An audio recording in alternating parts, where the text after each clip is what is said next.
বন্ধুরা, আজকে Sunday special কড়াই চিকেন রেসিপিটা তোমাদেরকে শেয়ার করছি।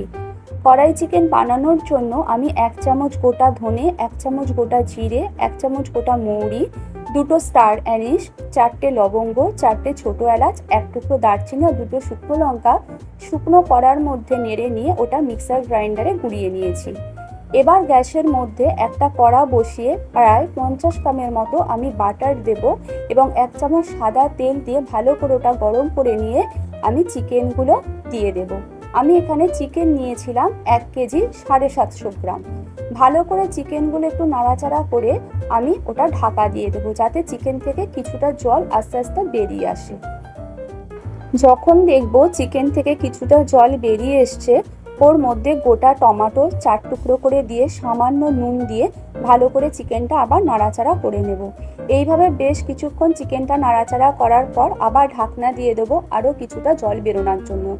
যখন পুরোপুরি জলটা বেরিয়ে আসবে, আমি 2 চামচ আদা বাটা, 2 চামচ রসুন বাটা ওই চিকেনটার মধ্যে দিয়ে ভালো করে মিক্সড করে দেবো।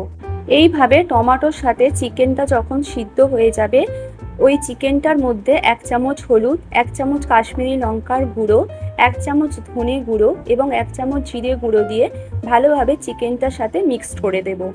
এবং ভালোভাবে মিক্সড করে দেওয়ার পরে চিকেনের জল যখন কিছুটা বেরিয়ে আসবে, আমি চিকেনটাতে আবার ঢাকা দিয়ে দেবো, দিয়ে 5 মিনিট আবার ওয়েট করব। যখন দেখব চিকেনটা অনেকটা নরম হয়ে গেছে, একটা গোটা ক্যাপসিকাম আর 4টে পেঁয়াজ বড় বড় টুকরো করে এবং 4টে গোটা কাঁচা লঙ্কাকে চিড়ে আমি ওই চিকেনের সাথে মিশিয়ে নেব। তারপরে আমি যে ভাজা মশলাটা গুঁড়িয়ে রেখেছিলাম, ভাজা মশলাটা ওপরে ছড়িয়ে দিয়ে চিকেনটা আবার ভালোভাবে নাড়াচাড়া করে নিয়ে হাফ কাপের মতো গরম জল ওই চিকেনটার মধ্যে দিয়ে ঢাকা দিয়ে দেব।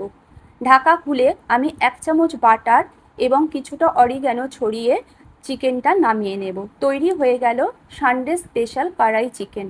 যদি আমার এই রেসিপিটা তোমাদের ভালো লেগে থাকে, লাইক, শেয়ার, সাবস্ক্রাইব করে বেল আইকনটা প্রেস করে দিও।